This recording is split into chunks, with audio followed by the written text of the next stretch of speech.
How many of you have ever heard a friend or a colleague saying that they go to work because it pays the bills? Raise your hand. Okay, thank you. How many of you have heard a friend or a colleague say that they would like to do something different, but they got somewhat stuck with life and they have commitments and they can't really do any different from where they are now? Raise your hands. Okay, quite a few hands once again, in fact the majority. Well, it might not surprise you to realize that that friend and that colleague is actually you. There is data that suggests that about 80% of people in the workplace are having a somewhat negative experience of work. Let me share some data with you. There's an organization called the Gallup that every year measures how people are at work, what kind of experience they're having. And they usually break down their information in 3 categories. And they talk about employees who are checked out. They talk about those who are working with passion. And then finally, they talk about those who are acting out their unhappiness. These are the saboteurs. Now, if you look at the size of those boxes, that's the actual percentage split of the population in the USA in the year 2014. When we put that in a visual term, that's a hell of a lot of unhappy faces. And if you look at the Gallup information for 2013 at a global level, the picture only gets worse. And I'm afraid, even worse in Singapore.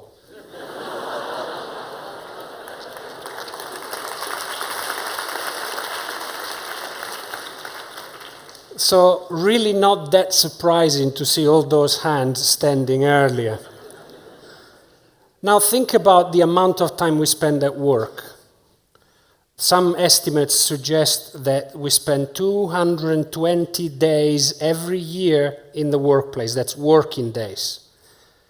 So if you put that into context and think about the amount of time we're spending at work and realize that 80% of us on average are having a miserable experience of it, is it possible that that negative work experience is also impacting our lives?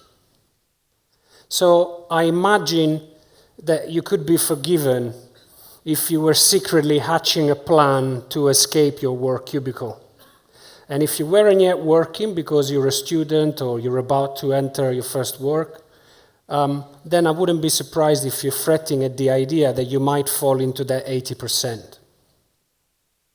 So how did we get ourselves into this space? How did we get to the place where 80% of us are having an experience of work that is dissatisfying, if not downright miserable? Well, I believe it's because they beat it out of us from birth. When you're born, you have all the ingredients to be an inspirational human being. You have all the ingredients to be the absolute best version of what you were born with.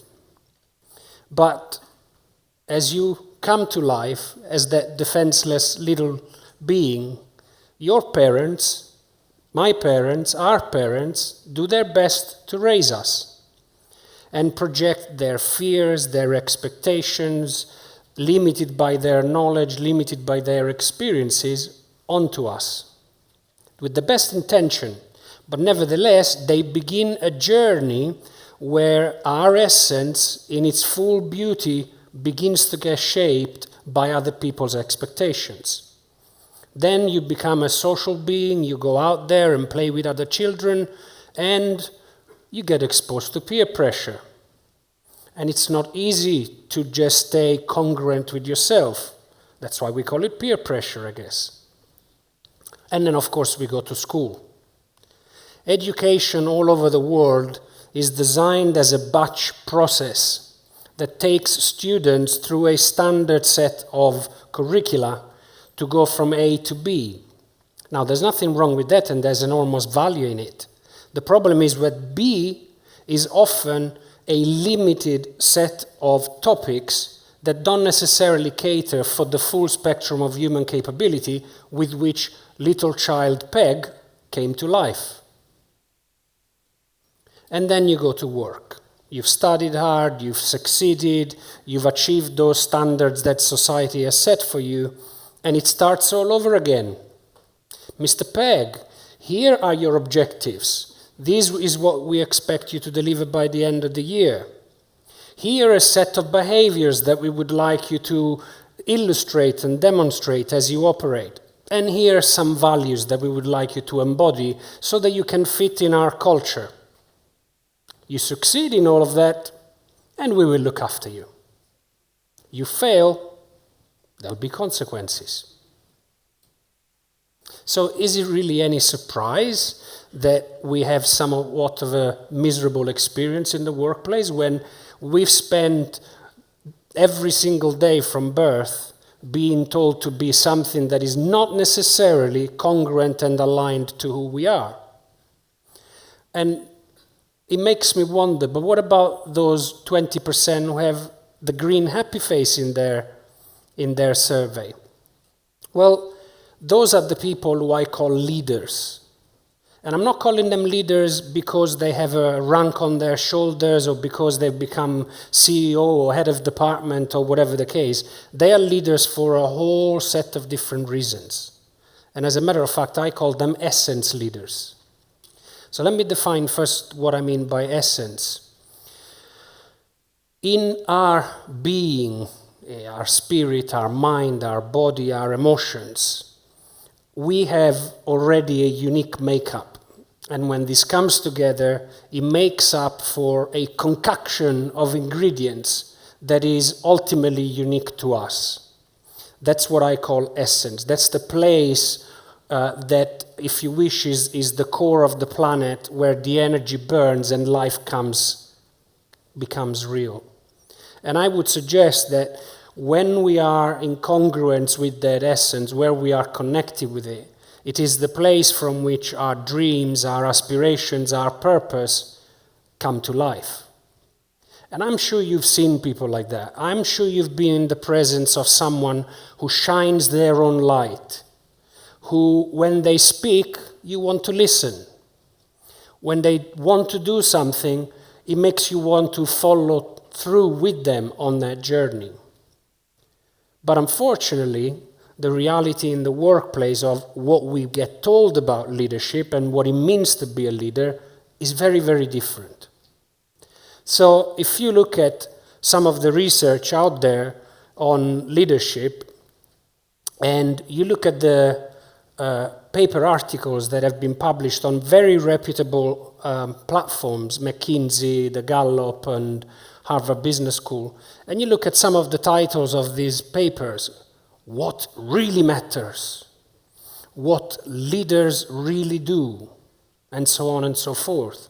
When you read the papers, you are told in no half terms, you do these 5 things, everyone will follow you. You embody these 3 values, you will be inspirational to the world. And it doesn't end there. This is just the papers. If you review the book literature, there's a whole plethora of books that give you, as the one on the top left suggests, irrefutable laws of leadership. Just do it, it'll be all right. And also, listen to what some of the leadership gurus have to say. Leadership in the 21st century is defined and evidenced by 3 questions. Where are you looking to anticipate the next change? The second question is, what is the diversity measure of your personal and professional stakeholder network? The third question, are you courageous enough to abandon a practice that has made you successful in the past? Every day I tell myself leadership is not about me. Leadership is about them. Is 3 key principles that we discovered from our research in the real world about how people lead from the point of view of the whole person. And these three principles are to be real, to be whole, and then to be innovative.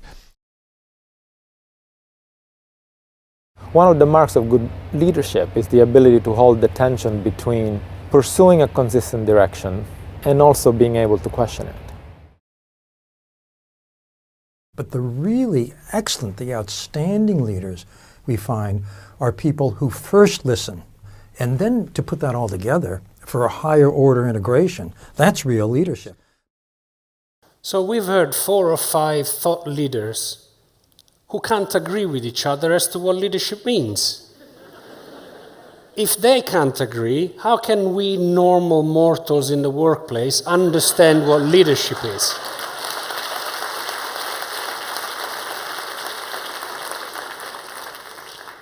And you know, there's a lot of research in positive psychology that suggests that people who live in congruence with themselves, with what I call essence, have a higher chance of living a fulfilling and satisfying life.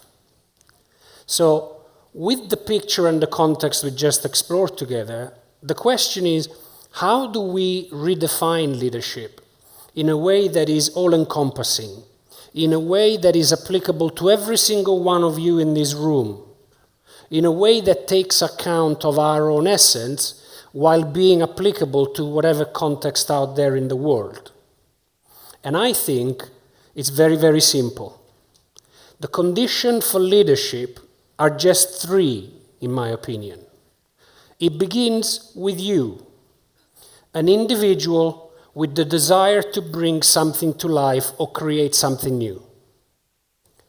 Alongside it is an audience. It's someone who has the desire and the potential to come on that journey with you.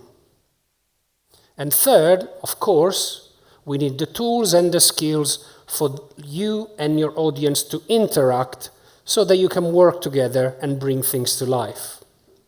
Now, very briefly, if we take any of those variables out, leadership doesn't exist. So if I have no individual leader who has the desire to bring something to life, well, there are no conditions for leadership.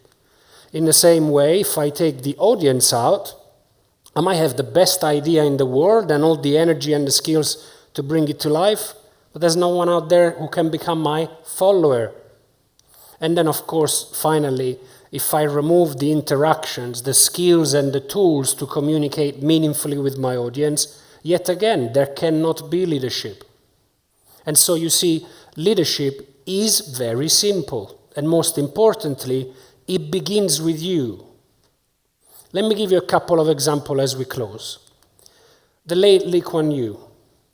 He had an absolute, utter conviction in his desire to transform Singapore into an independent and successful country.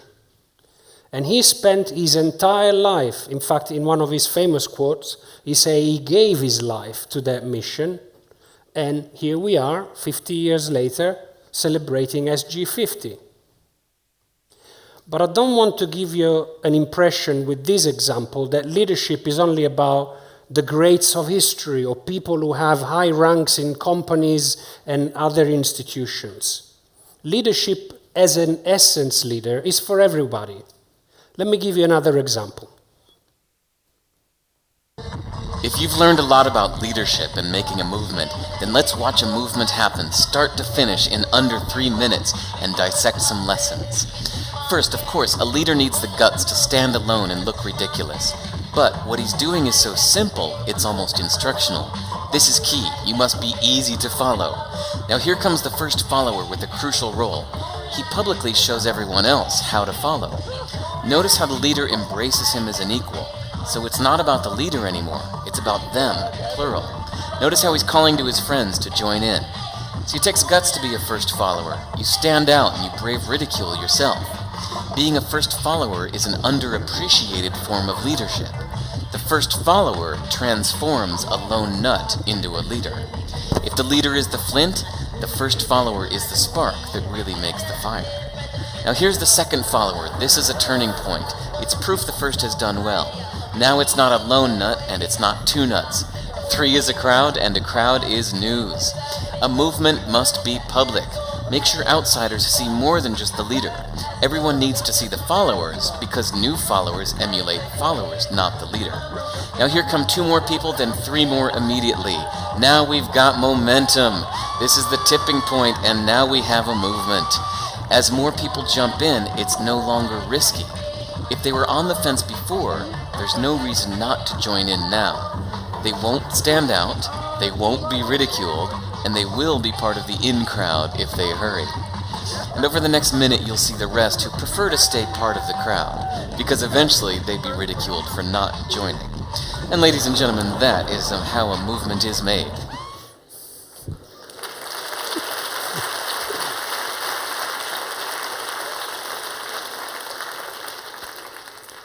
I do believe there is an epidemic of unhappiness in the workplace, and if the statistics I shared with you earlier are to be believed, that's kind of confirming it is the case. I equally believe it is our right to have a fulfilling and satisfying life. And the message here is that by being an essence leader, you are taking the reins of your horse in your hands and creating the life that works for you. And so, if you want to break out of the work cubicle, reconnect with your essence and learn to live your own life. Thank you.